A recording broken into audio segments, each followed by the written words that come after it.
back to Your Southern Lesbian. I am live from a kitchen in Windsor, UK.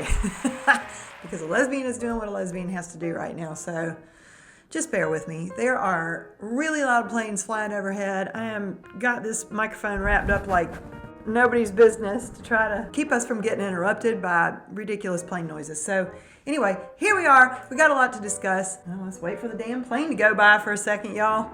Can I just start by saying thank y'all so much once again for being here. Thank you so much for the beautiful, beautiful comments that you've left and the responses and the engagement.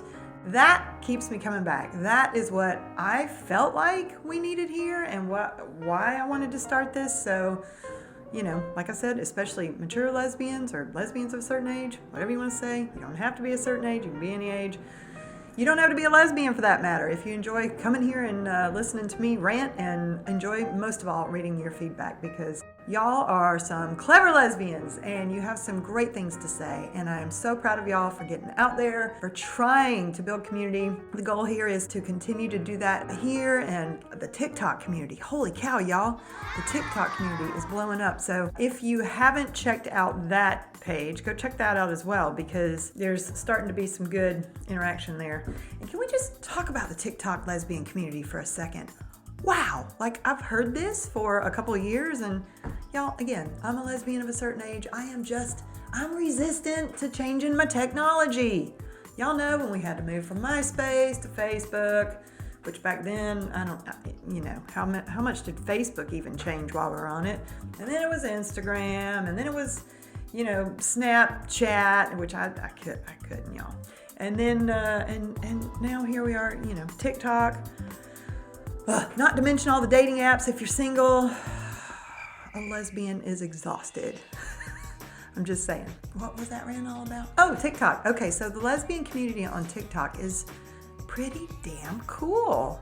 I am so impressed by how engaged people get on that platform. So again, if you haven't checked it out, run on over there. Every once in a while through my feed comes up these little, I don't know how they start this. I think people are just trying to fool us, y'all. I think some little creator comes on there and says, your wife's in my comment section. And then every lesbian on the planet goes to the comment section, because who doesn't want a wife? Anyway, listen, I've done it. I've been sitting there at 11 p.m. at night just going 2,000 comments deep to see who's on there and where in the world they are and how old they are and what they're into and what they look like. I digress, but cool thing, y'all, the TikTok community. I'm really pleasantly surprised and happy to have found it. It seems to be a platform that is forward thinking. It's got a lot of the younger generation on it, which I am also madly impressed with the way that they are handling the state of affairs of the world today. So it's just refreshing, it's a kind community on there, I think. At least that's been my experience so far, and I hope that y'all will find the same. Before I digress too far, why are we here today? Let me remember. Well, y'all, it's almost Pride, and I just want to say one quick thing about that. This is a time of year that we get all excited. We put all our rainbows on and shit. We go out, we party with our friends. There's a lot of public pride parades happening all over the globe. It is a beautiful, beautiful display. But I just, want to take a moment, and this is not to fearmonger, because I don't believe in that at all. I believe everybody should go out and live their best life and be who they are. Y'all know, I don't know if y'all have seen them, but I've gotten from two people now the freaking announcement that says about the global, everybody be on alert during Pride because terrorists, blah, blah, blah. I'm not even going to read it to y'all because, again, what are we supposed to do? We're gay. We want to celebrate being gay, and it's not just a celebration. Let us remember being gay, being homosexual, was considered a mental disorder until 1973. And that only happened, it was only changed because of people protesting this disorder, this diagnosis, after the Stonewall riots in 1969. Stonewall riots also were sort of the origins of Pride, right? It was the first big revolt. I mean, Pride started as a riot, right? So when we go to Pride, yeah, we're partying, we're having fun, we're hanging with our friends, but we're really there to remind the world, to desensitize the world a bit, right? To seeing us in all our bright glory, to seeing all our all our drag queen friends in all their bright glory, to see our trans friends living their best lives in a community and a day and a march that feels safe. As a femme, sort of straight presenting, not intending to, that's just who I am, y'all. Lesbian, I don't feel like I get singled out a whole heck of a lot, so I feel like I can kind of move throughout the world feeling a bit safe-ish. But I know a lot of y'all can't, so I think it is so important to show up for Pride. I'm gonna be traveling this year in June again, so I'm gonna see what events I can hit. But yeah, please, if you get the opportunity to go, please post pictures for me. Please put them somewhere where I can see them, tag me, stick them on my feed, post a picture, something if you want to, or under the comments, or just, I wanna live vicariously through you is what I'm saying. If I don't get to go, but hopefully I will. I hope y'all have a fantastic time. Please be safe out there though. And before you get into your full-on like drinking and partying mode, maybe just lay eyes on where cops, officers are in the crowd. In this case, on this day, I do feel like they're really there to protect and serve. I have found that the officers that serve on these days are really kind. Go up and thank them for being there, and just sort of mentally clock where they are, because if something does happen, and I'm not saying something that could be dangerous, I'm talking y'all about fucking pickpockets. I have had, standing in a crowd at Pride, me and my friends standing around, somebody reach in my pocket. Before I could turn around, he was already into my friend's pocket and had stolen her phone and run through the crowd. And look, I was a lesbian in kitten heels. There was only so fast I could run. So we got away with it. So I'm just saying, y'all be on alert. Just have your wits about you, and keep your belongings and anything that you need to keep tight on you. And then drink and dance and have a good time. Happy almost Pride. Let's move on. Just a minute, y'all. Gotta wait for the damn 7:47 to go by. Are y'all watching I Kissed a Girl? It's a BBC show that's out right now here in the UK, but I know some of y'all are clever lesbians like me. You've got VPNs. If you happen to be watching it, what do y'all think?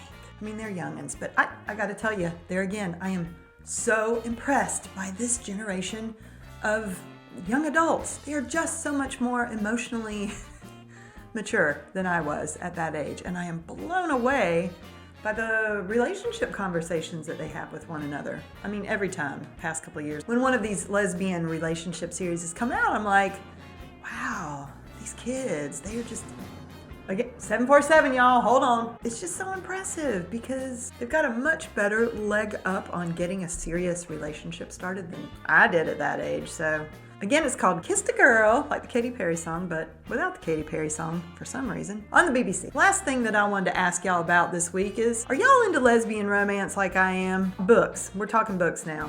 I'm a huge Audible fan, and I'm a huge lesbian romance fan. I was just curious about what some of your faves are. Like, I really like a good professional lesbians romance. You want your representation, right? Some of my favorites are, I don't know if y'all read this before, but I found this list. I do look every once in a while, and I'll put the list in the comments, even though, again, I know y'all are clever lesbians, and you know how to Google. You have the technology. I know y'all have the technology. There is a list by Goodreads, 65 of the best lesbian romance novels of all time, and I gotta tell y'all, I hadn't heard of some of these. What are your favorites? So let me tell you what's number one on this list. Born Out of Wedlock by Lynn Gardner. Never heard of it. Not to say it's not great. I'm going to read it though because it must be good. Behind the Green Curtain by Riley Lachey. I got nothing. Waiting in the Wings by Melissa Brayden. Now I have read that one and it was great, and I love Melissa Brayden's book. She's got a really cute series called the Soho Loft series. If y'all haven't read that, it's like 4 books and about these 4 roommates in New York. And each book is basically like a separate character's romance journey. Lesbians. Let's see, Chef Special, Susan. My favorite though, my favorite that I've read thus far, and I haven't read some of these on this list, is a book called Jericho by McMan. Have y'all read that? Southern lesbiatry at its finest. It is a professional lesbian. Maddie, I can't remember what her last name is, Madeline. She's a doctor, y'all. Ooh, it's kind of sexy. It's kind of like, I think it's femme for femme. That's the way I play it in my mind anyway. I don't even remember if they describe the characters really at all, but in my brain it was femme for femme, and it was working. Any other ones that I even recognize? There's so many on here. Turbulence by E.J. Noyes. That one was fun too. I remember that. Alone. I think that was also by her. That was a good one too. And if y'all haven't yet discovered Abby Craden as a narrator, listen, almost anything that Abby Craden touches turns to gold. She is a fantastic narrator. She can read the femme parts, the masked parts, the male characters, the dialects, the different, she's insanely talented. I think she was an actress and now she's a voice actor. She's one of the biggest narrators in lesbian romance, and she's not a lesbian to my knowledge. Thank you, Abby Craden. Anyway, I would love to know, what do y'all read? It might not even be lesbian romance. I would love to know what your favorite lesbian romance novels are. If there are things we want to talk about, just put them in the comments. A couple of y'all have responded and said you want to do a Zoom, so give a lesbian a second to figure out technology for how we would do that. But I would love to do that. I think that would be so fun. But what in the hell are we going to talk about, y'all? Give me some topics too. Come to the table. I think that this is a really great opportunity for us to build community here. So let's come to the table with some topics though too. So think about that. Have a think. I will pull this together the best I can. Just give me a minute. I appreciate y'all so much. I know these little episodes are short and quick and to the point, but I think it's important for us to just stay connected and continue to share our stories. I do have guests lined up that are coming down the pipe as well. I really, really look forward to seeing what y'all have to say this week. I thank you once again for your connection. Thank you for engaging in any way you can. And let's just stay connected. Let's keep it going. I will continue to have a think on it too. Y'all have a fantastic week. I'll see you next time. Bye, y'all.